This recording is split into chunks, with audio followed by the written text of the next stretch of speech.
Welcome to Real Estate Investing Abundance, the show for busy, fulfilled professionals like you to learn how to develop financial independence built on solid, passive real estate investments. Now, here is your host, Dr. Alan Lomax. Hello, enlightened investors. Welcome back to Real Estate Investing Abundance. I'm your host, Dr. Alan, and as always, delighted that you have decided to join with us today. And I am pleased to have with us a returning guest. Lee Yoder was with us about 2 years ago. You can find his previous episode at number 150. Lee went from being a physical therapist to becoming an apartment syndicator. He was getting frustrated with climbing the corporate ladder when he found real estate, and he left that job, took a big pay cut, and started a real estate hustle. He's flipped houses and duplexes and then bought small multifamily, and now he syndicates anywhere from 40 to 100 unit apartments in Dayton, Ohio. And real estate investing has given him and his family the life that he believes that God has called them to. So Lee, welcome back to the show. And let's just get started by telling us where you've come in the last 2 years. Yeah, sure. Thanks so much for having me, Alan. Happy to be here. And yeah, it's been a pretty wild 2 years. So, 2 years ago, 2022, man, right at this time, interest rates were taking off. So we actually purchased a 95 unit down in Cincinnati 2 years ago. And so we were up to 4 apartment complexes, 283 units at that time. With that apartment came a new property management company because they were already managing that property, doing a great job. So we kept them on that property. And then later in the year, we gave them the rest of our properties. So one property management company, big property management company, they probably managed 12,000, 13,000 units. And they're based in Cincinnati. And so they were managing our entire portfolio. Went really well. After about a year into 2023, so then I guess from this time, 2022 to this time a year ago, 2023, we didn't buy anything. With interest rates taking off, it was just a really tough time to buy, still is today. And so we didn't buy anything for 12 months, really frustrating for me, but we did have a lot going on, switching over the property management. These were some heavy value add projects that we were working on. So it was a good year, and got our portfolio going. Last year, most of 2023, second half of 2023, we did make 2 purchases. We used seller financing on both of those to get those done. So sellers that were willing to finance us at 5% instead of going to the bank and getting, anywhere from maybe 7 to 8%. Mm-hmm. So that really helped our cash flow, allowed us to pay them a good price, but then cash flow well and do well on those. And then we sold 2 properties. So our first 2 that we syndicated, so went to full cycle on those, which was exciting, did really well on those sales. And then we brought property management in-house. So yeah, kind of the first half of the year was a little sleepy, not doing a lot. And then we had 2 sales, 2 purchases, and brought property management in-house. And so today, Alan, we sit at 350 units. We manage them all ourselves in-house. And so we're kind of building out a team now, or we have built out a team. We've got people on site at each property, and those are W-2 employees for us. So that's all new to us. And looking to purchase more, but it's still a really hard time to make good deals. So that's where we sit today.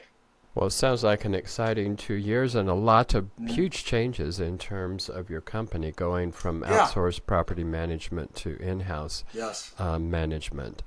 Lots of challenges in conjunction with making that change. But I'd first of all be interested in why you decided to make that change from external property management to actually bringing it in-house and forming a vertically integrated company there.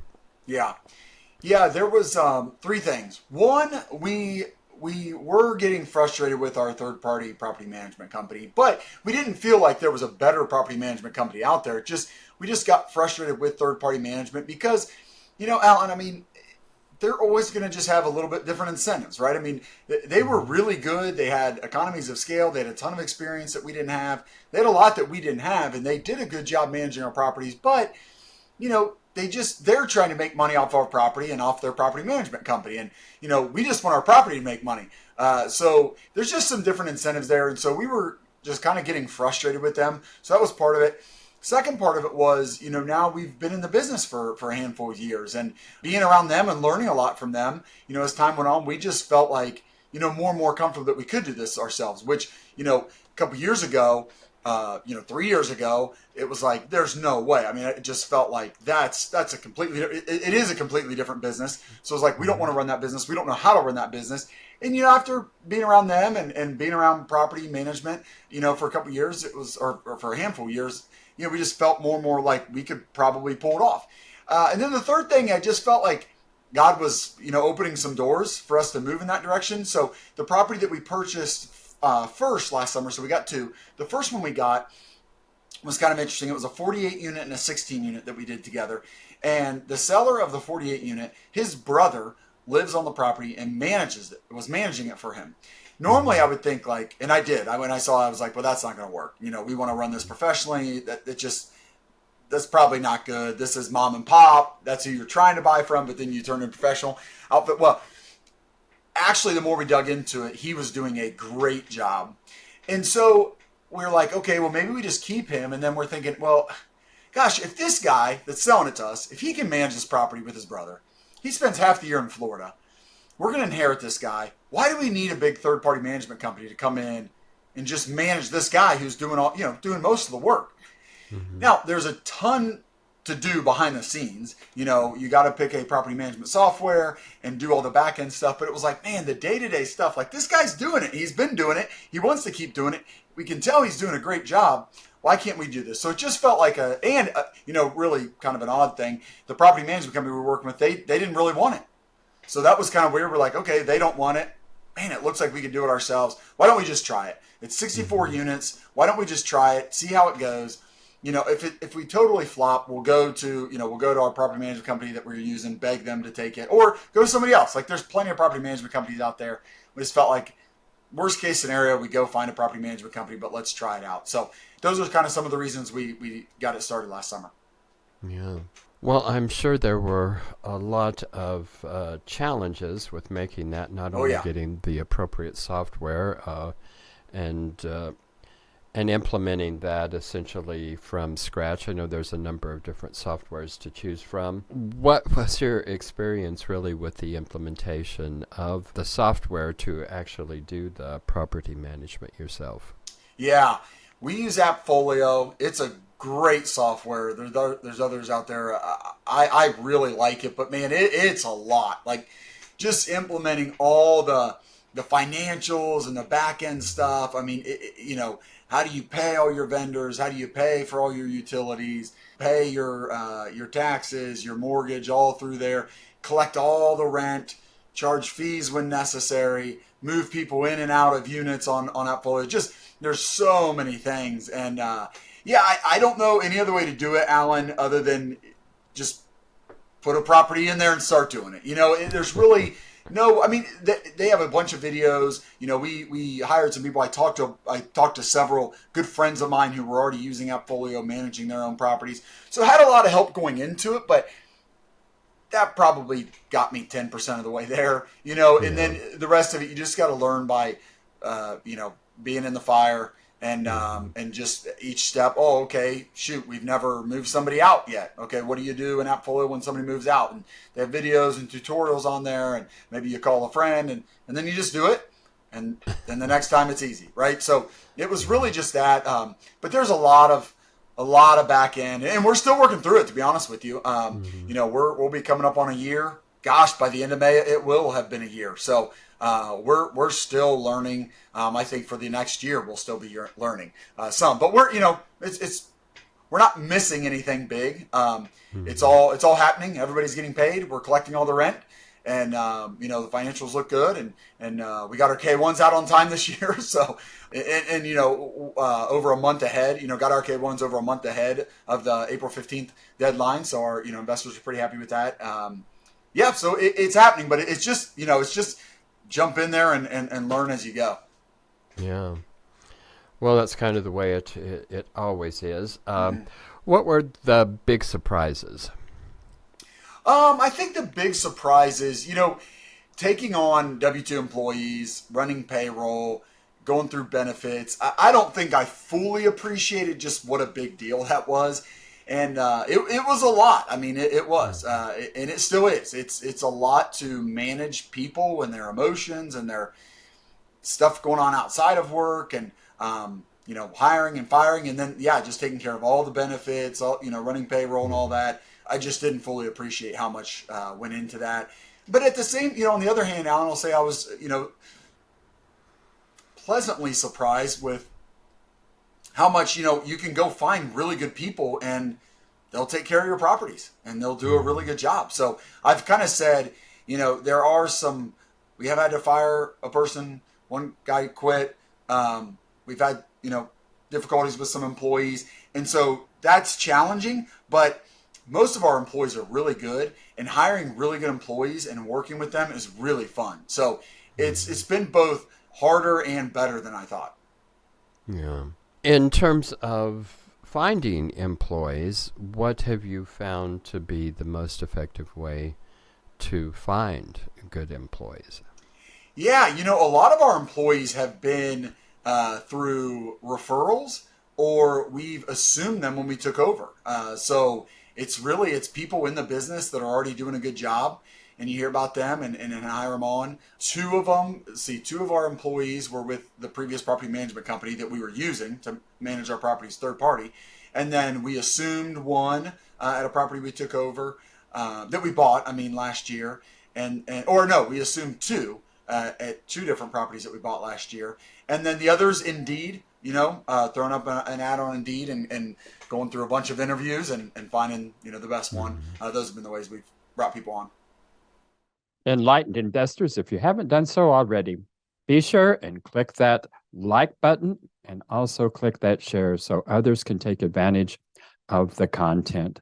And finally, be sure to subscribe so you don't miss a single one of our upcoming episodes.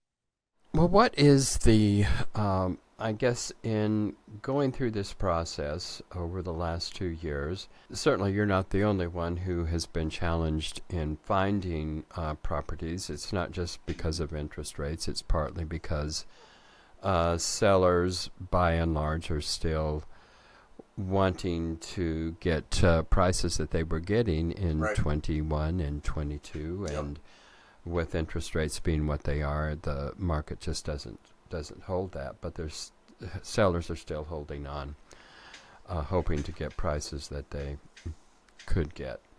So a lot has been going on in conjunction with that. But you have made a huge transition in terms of your management processes there.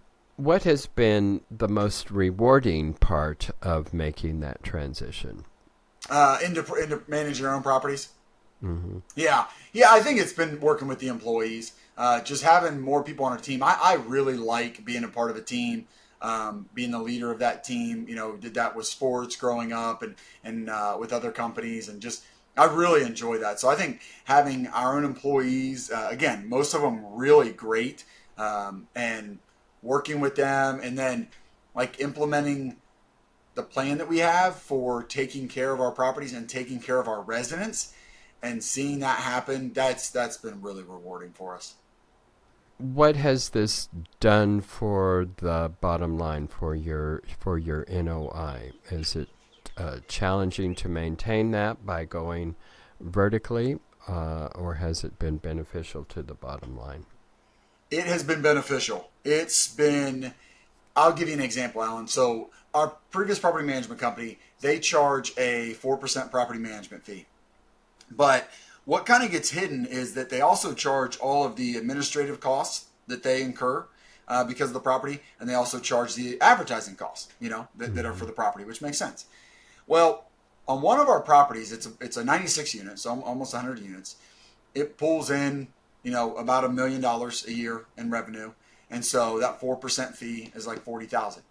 But between the administrative and marketing costs added on top of that, the total cost was about where were we at? Like 9.4%. So like 94,000. So, you look at that and you go, oh, it's just a 4% property management fee. Well, some property management companies, like especially when you're managing small properties, their fee might be like 8 or 10%, but it includes those other costs. So when you look at it, you think, well, this is only 4%. Well, yeah, but they're charging you all the marketing and administrative costs. So it was 9.4. So what we've done, Alan, is we've said we can make it work with a 7% property management fee.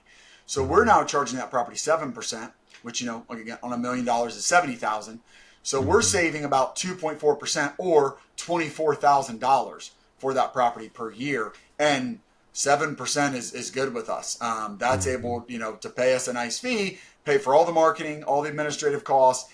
It kind of forces us to operate with that 7%. Whereas, third party is like, well, we're going to charge them all the administrative costs, and who cares what those are? The property will pay for it. We'll charge all the marketing. Who cares how high the marketing goes? The property will pay for it. And then we'll take our 4% fee, and that'll be, our profit, or, I'm sure they have some costs that are incurred in that 4%, but it's like, they can just charge all that. Whereas for us, it's like, no, we're only charging 7%. So we've got to manage that well. That's got to pay for all the administrative costs, all the marketing costs, and then, whatever profit we want to make, we've got to make that work. And so we're saving the property money by doing that.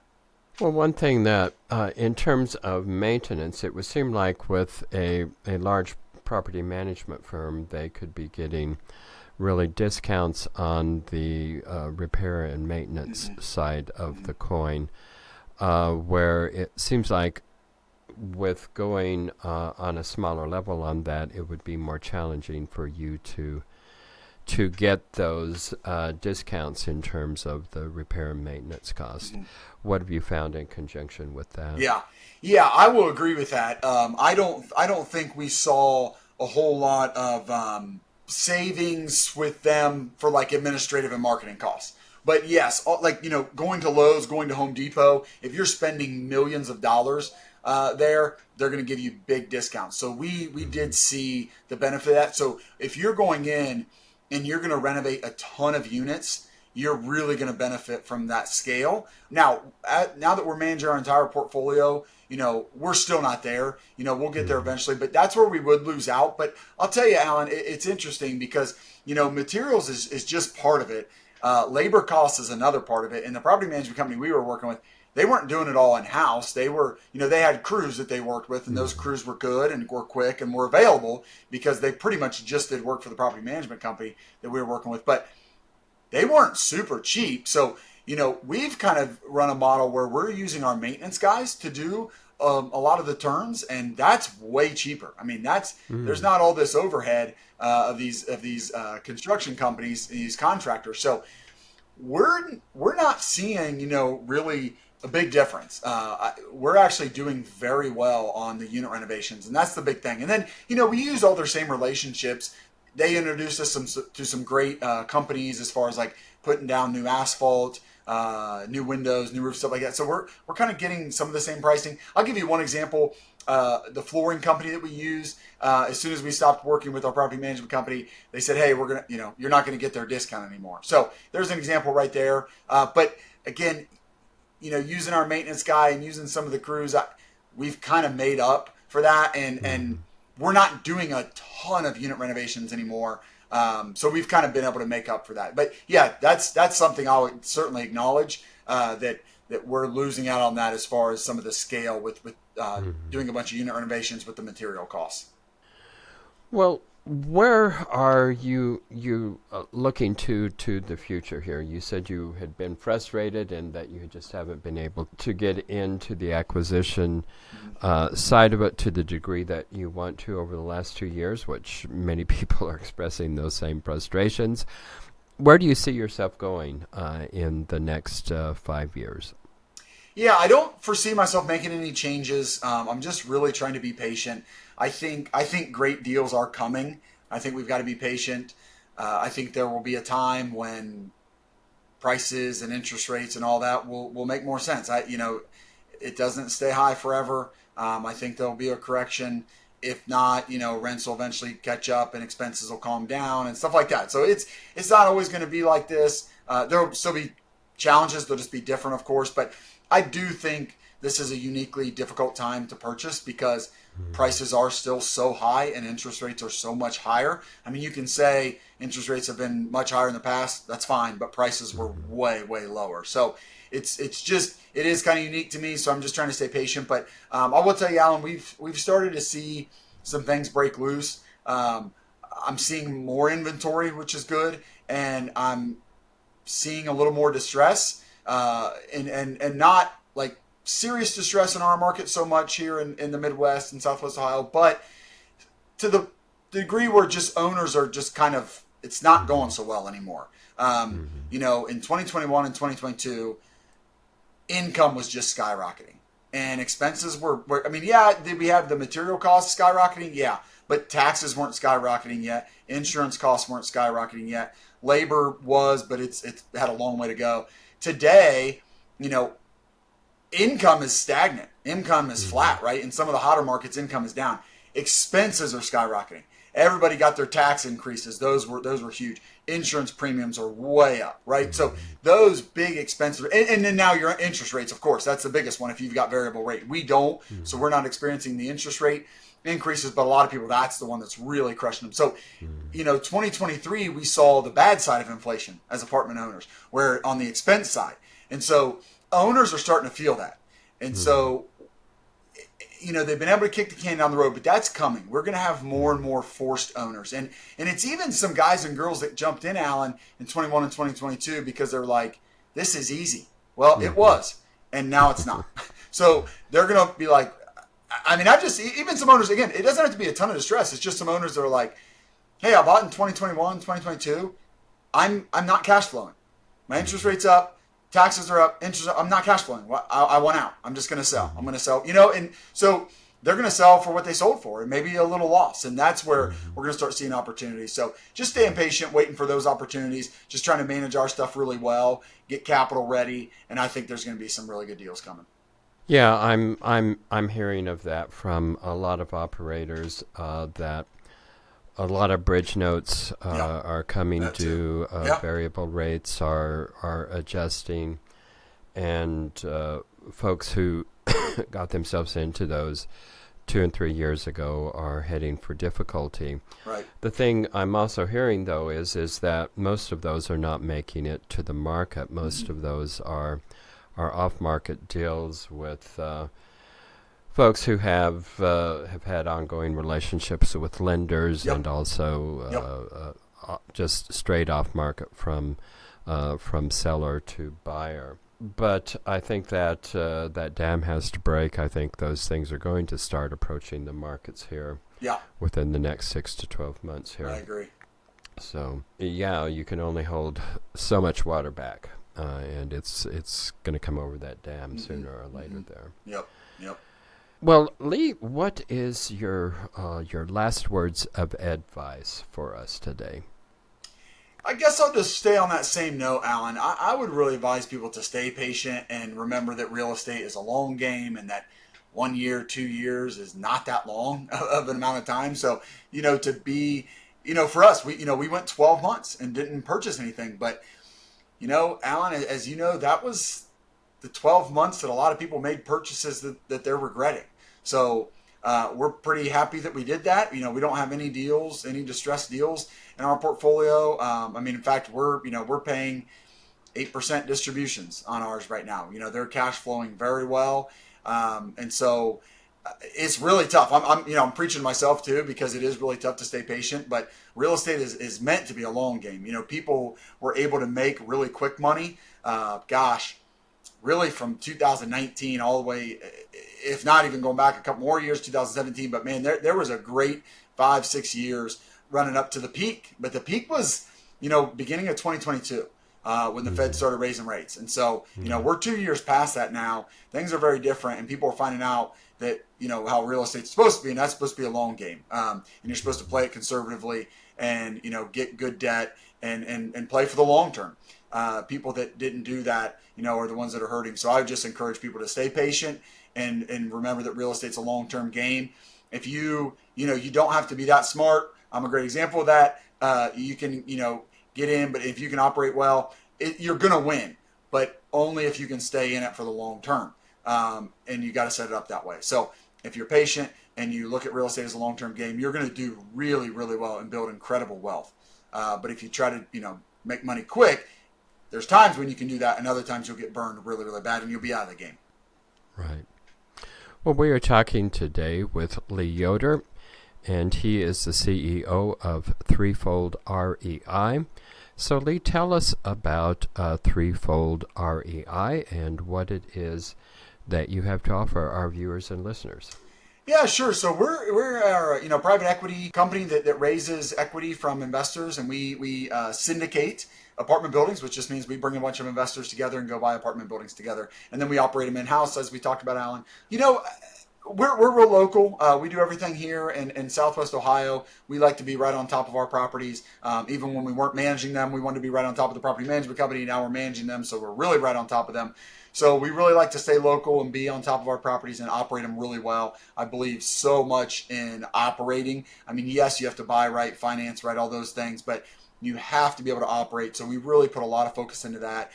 Alan, there's a lot of great groups out there. I mean, for us, having high character is of utmost importance. We're Christ followers. A lot of our investors aren't, but a lot of our investors are. And we really feel a higher calling to do things a certain way and just treat our residents really well, treat our employees now really well, love them well. And so we really try to give back to our residents and just kind of go above and beyond to give them a nice place to live. And so it's really a mission field for us as well.